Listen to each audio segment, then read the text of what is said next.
네, 미국 당국자와 전문가 사이에서 북한이 올해 치명적인 군사행동을 벌일 수 있다는 목소리가 나오고 있습니다.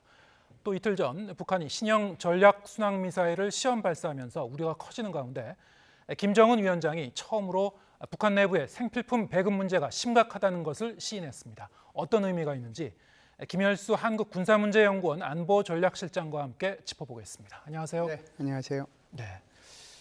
자, 올해 들어서 특히 최근 한 보름 정도 사이에 네. 미국에서 뭐 전현직 고위 관료라든가 미국 내에 손꼽히는 북한 전문가들이라고 하는데요. 연이어서 이제 경고의 목소리가 나오고 있습니다. 북한이 상당히 강도 높은 도발을 할 가능성이 있다, 경계해야 된다. 뭐 이런 그 취지의 발언이 연달아 나오고 있어서요. 많은 사람들이 계속 궁금해하고 있는 것 같습니다. 어떻게 보고 계신지요? 예, 뭐 이 부분은 뭐 비단 미국에 있는 이런 전문가 분들뿐만이 아니고 한국에 있는 전문가들도 계속 경고를 해왔고요. 예. 뭐 저도 이제 여러 방송에 가서 이런 말씀들을 드렸습니다. 왜 그러냐면 이제 최근에 지금 뭐 오늘이 이제 25, 6일 되잖아요. 근데 최근에 이렇게 김정은이가 한 발언들 속에 그 답이 있다고 생각을 해요. 최고인민회의 전원회의 통해 가지고 결정문 내용, 그리고 군수공장을 방문했을 때 김정은의 발언, 그리고 15일, 16일 최고인민회의가 개최되었을 때 김정은의 시정연설, 거기에 이 모든 답이 다 들어있거든요. 네. 전쟁이라고 하는 것을 일방적으로 하지 않겠지만 만일에 전쟁이 일어난다라고 하면 핵무력을 포함해서 모든 군사력을 동원해서 한국을 썰어버리겠다. 그래서 한국을 흡수통일하겠다라고 했잖아요. 예. 무슨 뭐 한국을 제1의 적으로 하고 이것을 뭐 무슨 그 헌법에 뭐 이렇게 명시하고 하는 것은 저는 부차적인 문제라고 생각해요. 그러니까 이게 첫 번째고요. 두 번째는 그 김정은의 시정연설 중에서 우리가 간과하지 말아야 될 하나의 내용이 있습니다. 이것은 국지도발과 관련되는 건데요. 북한은 서해, 그러니까 소위 말해서 남쪽 경계선을 이미 정해놨다. 그래서 NLL을 포함해가지고 북방 한계선이니 뭐니 이런 것을 가지고 얘기하는 것은 일체 우리가 용납할 수 없다라고 얘기했거든요. 네.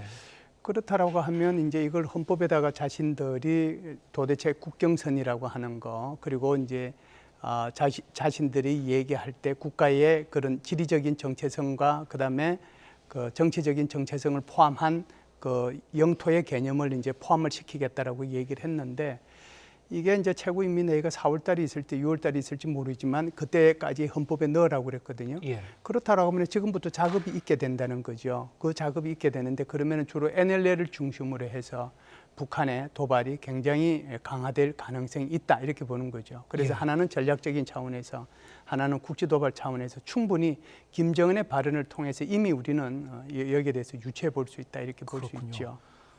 일단은 지금 뭐 여러 가지 미국 쪽에서 나온 그 네네. 발언 내용들을 보면요. 지난 11일 나왔었던 발언은 지금 한반도 상황이 한국 전쟁 직전과 마찬가지로 위험하다. 미국의 이제 북한 전문가죠. 로버트 칼린 그리고 시그프리드 해커 박사가 이제 그렇게 지금 발언을 했던 것이고요. 네네. 최근 뭐 가장 최근에 나온 것은 데니얼 러셀 아시아 소사이어티 부회장입니다. 전 국무부 동아 태차관보를 지낸 분이죠. 김정은 국무위원장이 2010년도 연평도 포격을 넘어서는 공격할 의도가 있어 보인다. 그것이 네. 방금 말씀하신 네. 그거하고 좀 그 맥락을 같이 하는 그런 네. 그 경고성 메시지 네. 같고요. 뉴욕타임스는 몇 달 안에 치명적인 군사 행동을 취할 가능성이 있다. 뭐 네. 이런 보도를 하기도 했습니다. 예. 자, 그러면 북한의 무력 도발이 어느 정도 수위로 다가올 것인가? 일단 네. 전면전 가능성에 대해서는 좀 낮게 보시는 거죠. 네, 저는 뭐 개인적으로 전면전 가능성에 대해서는 좀 낮게 봅니다. 뭐 여러 가지 이제 이유가 있을 수가 있겠죠. 지금 현재 북한의 그런 경제 사정이 이렇게 전면전을 치를 수 있는 그런 사정이 못 된다라고 하는 건데요. 예. 결국은 전쟁이라고 하는 것은 지구전이잖아요. 네. 그게 뭐 하루 이틀 만에 끝나면은 괜찮은데 북한하고 한국하고는 GDP가 한 50배 정도 차이 나는데 전쟁을 그렇게 쉽게 결심할 수 있는 건 아니다라고 하는 거고요. 두 번째는 오히려 지금 북한이 굉장히 불안해하고 있지 않은가. 그것을 오히려 그냥 이렇게 소리로 이제 우리가 이제 이렇게 소리 지쳐서 이렇게 쫓아보내듯이 그렇게 하고 있지 않은가 생각이 드는데, 왜 그러냐 하면 러시아의 총, 포, 탄 그리고 미사일 이걸 이제 뭐 컨테이너 뭐 3,000개 뭐 이런 식으로 해서 몇백만 발의 그 포, 총, 탄, 미사일을 수출했단 말이죠. 이걸 달리 얘기하면 가지고 있는 게 없다는 거잖아요. 네. 북한 스스로가. 예. 그런 문제가 하나 있고, 세 번째는 이제 아무래도 북한 전체적으로 굉장히 이제 여러 가지 이제 어려움에 직면해 있는데 그 어려움에 직면한 것의 하나의 돌출구로서 이렇게 이제 전면전을 할 가능성은 있지만 오히려 이제 다른 요소들 때문에 오히려 더 가능성은 줄어든다는 거고요. 또 하나 말씀드릴 수 있는 것은 푸틴 대통령이 이제 좀 있으면은 뭐 북한을 방북한다 안 한다 이런 얘기들이 있잖아요. 예. 그런 문제가 하나 있고 지금 이제 미국에는 대선이 있는데 11월 달 대선 결과가 과연 어떻게 나올까? 네. 이게 이제 민주당의 이제 재선이 되면은 바이든 대통령이 그러면은 이제 일기에 연속으로 가지만 트럼프 대통령이 된다라고 하면은 북한으로 봐서는 굉장히 큰 희망이 생길 수 있거든요. 예. 트럼프 진영에서 지금 계속해서 얘기하고 있는 게 뭐겠습니까? 이게 북한의 핵을 동결하는 대가로 여기에 북한에 대한 제재를 일부 해제해 주겠다라고 하는 거잖아요. 이것을 아주 쉽게 얘기하면 북한을 이제 핵 보유 국가로 인정해 준다는 말과 똑같은 말이잖아요. 굉장히 이제 우리로 봐서는 뭐 엄청난 이제 안보 위험이 다가올 수 있는데 어찌됐든 김정은으로서는 여기서 희망을 가질 수 있는 거거든요. 그래서 어떻게 보면 북한의 경제 사정이라든지 또는 뭐 이런 정치 사정 네. 그러니까 트럼프 대통령 당선 여부, 또 푸틴의 방북 뭐 이런 것들이 같이 어우러져 있고 또 총포탄, 미사일 이런 것들을 수출한 상태에서 지금 전쟁할 수 있는 게 텅텅 비어 있는데 예. 이런 것들을 고려해 본다면 그렇게 전면전이 하루 이틀, 뭐 한 달, 두 달 이렇게 가까이 있다라고 저는 생각하지는 않고요. 네. 그런 차원에서 보면은 지금 미국의 이런 전문가들이 얘기한 분들 중에서 뭐 예를 들어서 이제 핵 전문가는 있는데 예. 핵 전문가가 전쟁 발발 열부를 이렇게 예측하고 하시는 분은 아니잖아요. 예. 그건 기술적인 전문가니까 그런 차원에서 보면 치명적인 도발보다는 군사적으로 국지 도발을 할 그런 가능성은 굉장히 높다 이렇게 보죠. 예.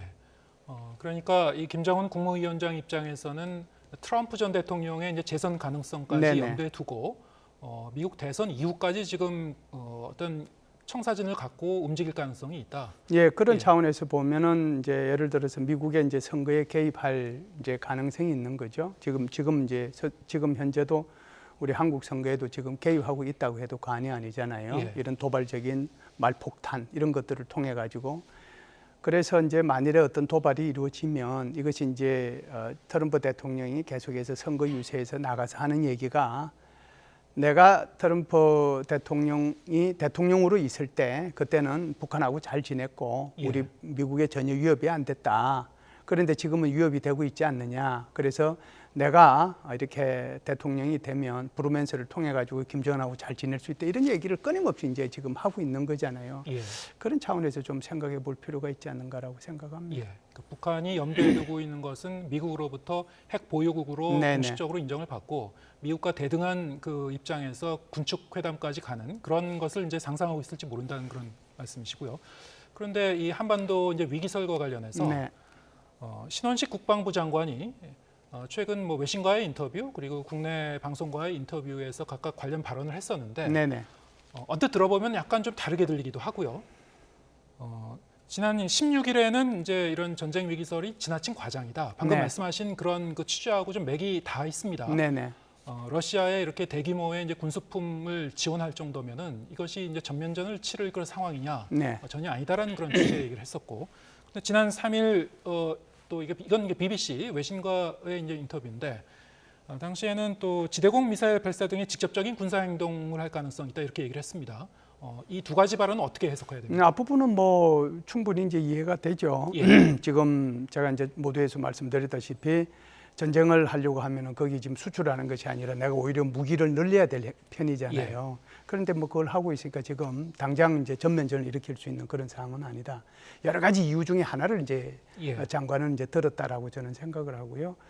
두 번째는 이제 국지도발 차원에서는 다양한 국지도발이 있을 수 있습니다. 예. 제가 볼 때는 하늘에서도 있을 수도 있고 땅에서도 있을 수도 있고 그리고 해상에서도 있을 수 있거든요. 하늘에서 같은 경우에는 제가 생각할 때는 가장 이제 가능성이 있는 것은 그 드론이에요. 2022년 12월 달에 북한이 드론을 가지고 우리 넘어왔. 예. 죄송합니다.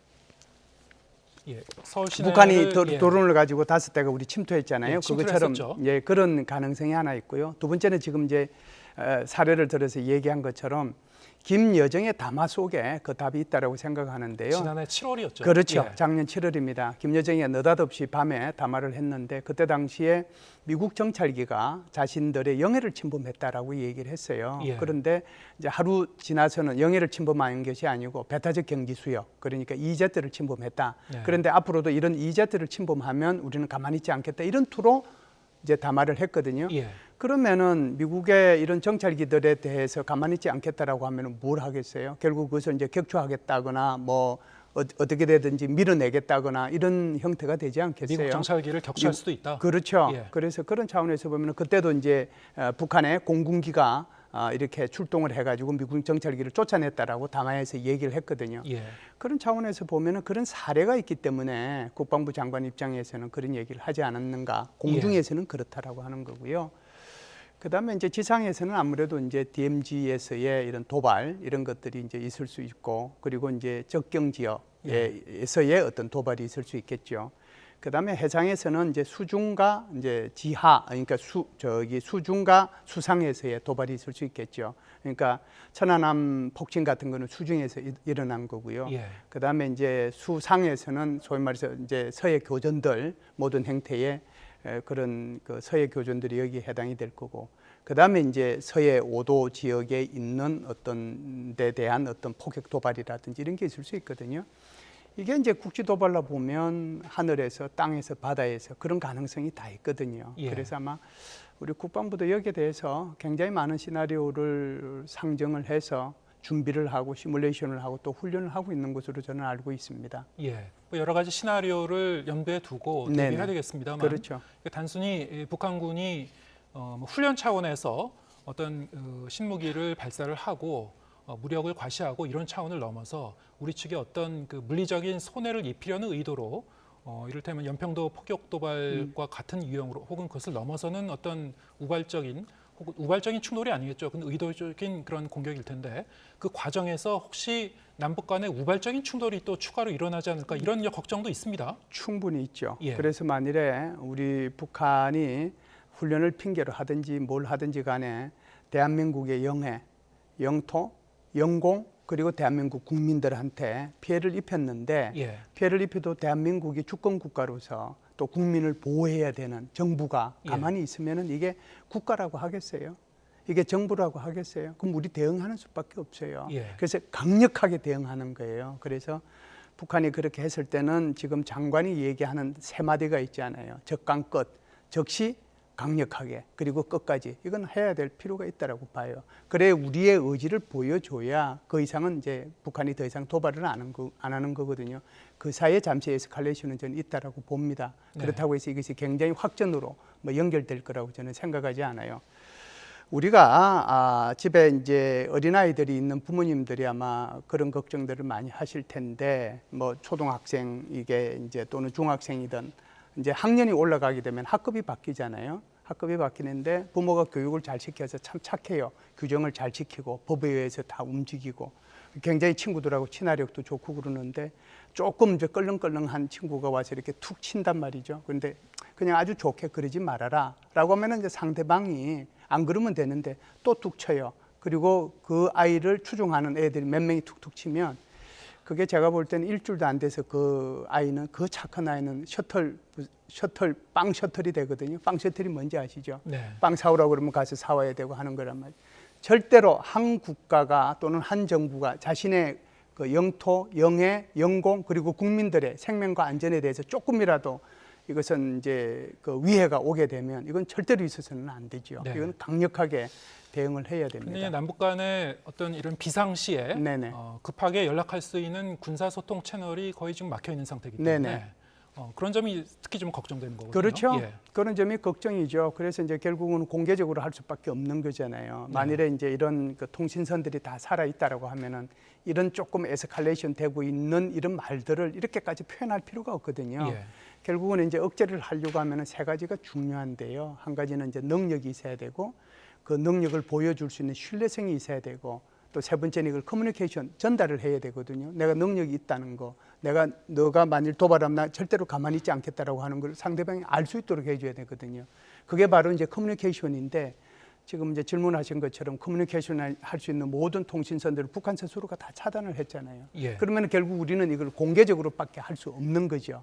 그래서 지금 우리도 공개적으로 얘기를 하고 북한도 공개적으로 이걸 얘기하다 보니 사실상 조금의 말폭탄이 지금 오고 가고 있다 이렇게 볼 수가 알겠습니다. 있죠. 북한이 최근 들어서 뭐 신형 무기들을 뭐 연달아서 지금 과시를 하고 있는데요. 지난 24일에는 신형 전략순항 미사일 불화살 첫 시험 발사를 진행을 했습니다. 불화살 3-31 이렇게 이제 명칭을 붙여놨는데 기존의 이 전략순항 미사일은 이제 장거리 미사일이라고 했는데요. 그것보다는 좀 사정거리가 좀 짧아진 걸로 보이는데 세부적인 제보는 발표를 안 했어요. 어떻게 보셨습니까? 그러니까 작년에 이제 주로 발사를 했던 시험 발사했던 게 이제 화살 1, 화살 2, 화살 1, 화살 2잖아요. 그래서 화살 1 같은 경우에는 사거리가 한 1,500km 비행을 했고요. 그다음에 화살 2 같은 경우는 한 2,000km. 그리고 이제 비행 시간, 발사 장소 이런 것들을 다 북한 스스로가 공개를 했어요. 작년에는.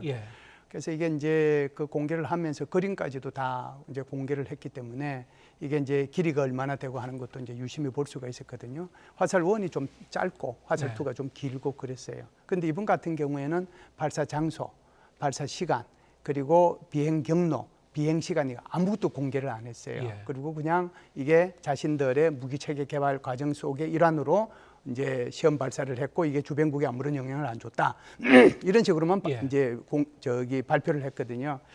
그런데 보면은 우리가 이제 분석한 것을 보면은 아무래도 이제 사거리가 1,500km보다 훨씬 줄어들었다. 그리고 이제 앞이 좀 뭉뚱해졌다 이런 거거든요. 사거리가 줄어들었다는 것은 앞이 뭉뚱해졌다는 것은 전체적으로 무게가 늘어났다라고 하는 거거든요. 그럼 실제로 화산 31이라고 하는 전술 핵폭탄급에 해당되는 어떤 그 무게만큼 거기 앞에 달았기 때문에 그래서 좀 사거리가 비행거리가 좀 짧지 않았는가. 모의 핵탄두를 탑재했을 것이다. 모의 핵탄두를 탑재했을 것으로 보는 거죠. 그래서 이제 그것이 조금 이제 문제가 되는 것이 이게 순항 미사일이잖아요. 탄도 미사일이 이렇게 떨어지면 순항 미사일은 지형을 따라가는 거거든요. 아주 낮게 10m, 20m 정도에 떠가지고 뭐 그냥 해상에서는 바다 바로 위에 이렇게 떠는 거고, 그다음에 육지에서는 거기에 산 있으면 산을 이렇게 가장 낮은 자세로 이렇게 해서 비행을 한단 말이죠. 레이더로 탐지하기 어려운 거죠. 어려운 거죠. 우리가 상용 비행기 타면은 마하 한 0.8 정도 될 텐데요. 그 상용 비행기의 최고 속도나 여기 순항 미사일의 최고 속도나 비슷합니다. 그러니까 이제 속도는 느리는데 굉장히 정확하게 가서 때리기 때문에 순항 미사일이 그런 장점이 있는 것이죠. 그런데 지형을 따라서 이렇게 변칙 기동을 하는 그 미사일이라고 하면은 해상이 아니고 지상에서 시험 발사해야 되는 거 아닙니까? 맞습니다. 지금 뭐 굉장히 좋은 질문을 하셨는데 북한은 계속해서 이걸 해상으로 이제 발사를 이제 해가지고 시험을 계속했거든요. 시험을 했는데 아마 이제 이게 시험 과정의 이제 일환이라고 그러기 때문에 다음에 또 할 때는 이제 또 이게 성능이 더 개량이 됐다라고 판단이 들면 아마 이제 육상에서도 이런 것을 하지 않겠는가. 그래서 육상에서의 어떤 그 산 계곡 이런 데를 아주 낮게 오르락내리락 하는 모습들을 아마 북한 스스로가 또 공개하지 않겠는가 이렇게 생각을 합니다. 하지만 이게 완성 단계까지는 좀 시간이 걸릴 가능성이 있다. 그러면 그런 뜻으로 들리네요. 아무래도 이제 이게 순항 미사일이라고 하니까 지형을 대조하고 그러면 이제 유도가 잘 돼야 되거든요. 유도가 잘 되려고 하면은 사실상 북한이 이제 전쟁을 고려해서 만일 이런 무기 체계들을 개발한다라고 하면 한국에 대한 어떤 지형 정보들이 다 입력이 돼야 될 거 아니에요. 그죠? 그리고 이제 그것을 유도를 해 나가려고 하면은 위에 통신위성 같은 거나 이런 것들이 있어가지고 계속해서 정보를 줘야 되는 거거든요. 그것이 다 갖추어지려면 시간이 좀 오래 걸리죠. 그렇기 때문에 북한이 올해 정찰위성 세 발 이렇게, 물론 이제 정찰위성이긴 하지만 이런 정찰위성 발사 등을 통해 가지고 기술이 축적이 되면 이제 통신위성도 발사하게 되는 거고 그렇게 되는 거거든요. 자, 이제 이런 가운데 북한 내부에서 지금 경제 상황이 그렇게 좋지 않은 것 같습니다. 김정은 국무위원장이 이 지방의 배급 체계가 사실상 붕괴된 사실을 이례적으로 좀 시인을 했는데요. 이 지방 이민들에게 뭐 기초식품이라든가 식료품, 소비품을 비롯한 초보적인 생활 필수품조차 원만히 제공 못하고 있다. 공개적으로 발언을 했어요. 어떻게 보셨습니까? 정치국 회의가 이제 엊그제 있었잖아요. 화요일, 수요일 있었는데 그 자리에서 이제 김정은이가 발언한 내용이거든요. 저는 이 발언을 보고 뭐 다 알고 있긴 있었지만 그럴 것이다라고 하는 것을 알고 있었지만 좀 깜짝 놀랐어요. 왜 그러냐면 우리가 그 작년 연말에 북한의 노동당 중앙위원회 전원회의 결정문을 보면 그 결정문에 이렇게 나와 있어요. 그 경제 파트에 북한이 이제 12개 고지, 예를 들어서 알곡 생산부터 시작해서 목판 생산, 철 뭐 이런 거 다 생산하는 12개의 그 중요 고지를 이제 이렇게 했는데 그 12개 고지를 다 100% 이상 다 달성했다라고 거기 나와요. 네. 거기 하나하나 명시해서 나와요. 두 번째는 심지어 이렇게까지 나와요. 2009년도에 비해서 GDP가 1.4배 늘어났다라고 거기에 명시가 돼 있어요. 예. 근데 그냥 한번 생각해 보십시오. 12개 고지에 대해서 전부 다 100% 이상이 생산이 됐고 저 목표를 초과 달성했고 2009년도에 비해서 GDP가 1.4배 늘어났는데 어떻게 지금 지방에 이렇게 기초식품까지 식료품까지 공산품까지 이게 안 돼가지고 배급 체계가 다 무너져 있느냐 이런 거죠. 예. 그러니까 제가 보면은 이게 이제 김정은 스스로가 얘기한 것이 이것이 사실이겠죠. 그러면은 이제 노동당 중앙위원회 전원회의 결정문이 거짓말이라고 하는 거잖아요. 그래서 북한이라고 하는 사회 자체에 대한 어떤 신뢰성, 그들이 발표하는 통계 그런 데 네. 대한 뭐 여러 가지 이제 믿지 못할 것이 있지만 그보다 더 앞서서 북한 주민들이 이런 고통을 당하는 데 대해서 굉장히 마음이 아프게 생각합니다. 그러니까 이제 평양 이외의 지역, 네네. 지방이라든가 아니면 특히 접경 지역이라든가 이런 데는 생필품을 조달하기 위해서 배급품이 이제 절대적으로 부족하다고 그렇죠. 하니까요. 자체적으로 조달을 해야 되는데 그것도 여러 가지로 여의치 않을 것이고 주민들의 불만이 상당히 좀 높아질 가능성이 높습니다. 자, 이런 상황이라면 이것을 안보적인 측면과 연결지어서 우리가 해석을 하게 되면은 어떻게 이제 볼 수 있는 겁니까?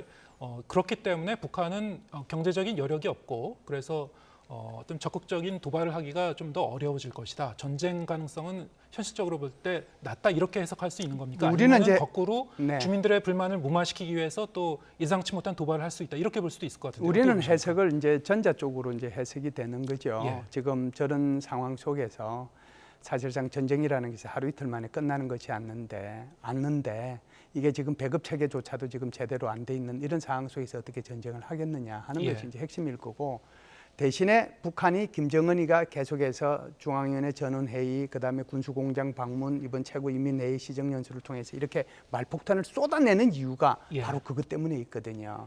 지금 사실상 북한 같은 경우에 굉장히 지금 체제 위기에 처해 있다라고 과언이 아닌데 그것이 바로 반동 사상, 반동 문화 사상 배격법이라든지 청년 문화 보장법이라든지 예. 평양 문화의 보호법 같은 거거든요. 그게 아마 이게 법률로 그냥 인터넷에 치면은 그 내용 나와 있어요. 그냥 한번 여기 시청하시는 분들도 한번 이렇게 열어보시면 될 텐데 그 법을 보면은 아마 뒤로 넘어질 거예요. 왜 그러냐면은 그만큼 이제 북한 사회에서 한국 문화가 아주 깊숙하게 들어가 있다는 거거든요. 네. 쓰는 말투도 그렇고 입는 복장도 그렇고 머리 스타일도 그렇고 듣는 음악도 그렇고 그러다 보니까 이런 이제 법들을 이제 2중, 3중, 4중으로 해가지고 북한 사람들을 갖다가 이제 교육을 시키는 거거든요. 그래서 이제 그런 식으로 얘기를 합니다. 어떻게 얘기를 하느냐 하면은 제1의 적으로 남한을 규정을 하고 절대로 뭐 민족이니 뭐 화해 협력이니 뭐 민족 대단결이니 그런 거 다 빼라. 그러면서 이것을 교육시키라고 그랬어요. 예. 그래서 왜 그 교육시키겠어요? 그만큼 우리 한국의 문화가 지금 북한에 이제 깊이 이제 들어가 있다는 거잖아요. 그래서 이제 이 김정은 같은 경우에는 이런 말폭탄을 통해 가지고 북한이 지금 고통받고 있는 이런 것들을 지금 고통받는 이유가 바로 이런 남한 때문에 또는 미제 때문에 그러는 거니 미국 때문에 그러는 거니까 참아야 된다. 그런 내부를 향한 그런 발언일 수도 있겠다. 저는 그렇게 봅니다. 예, 알겠습니다. 자, 이런 가운데 오늘 우리가 자세히 짚지 못했습니다만 네네. 또 주변 국가들의 움직임도 중요할 것 같고요. 푸틴 러시아 대통령이 날짜는 정하지 않았습니다만 몇 달 안에 이제 북한을 그렇죠. 24년 만에 방북할 것으로 예상이 되고 있고 주변 국가들의 움직임과 함께 한반도 정세도 올해 계속 좀 주시해 봐야 될 것 같습니다. 오늘 말씀 여기까지 듣겠습니다. 김열수 한국군사문제연구원 안보전략실장과 함께했습니다. 고맙습니다. 네, 감사합니다.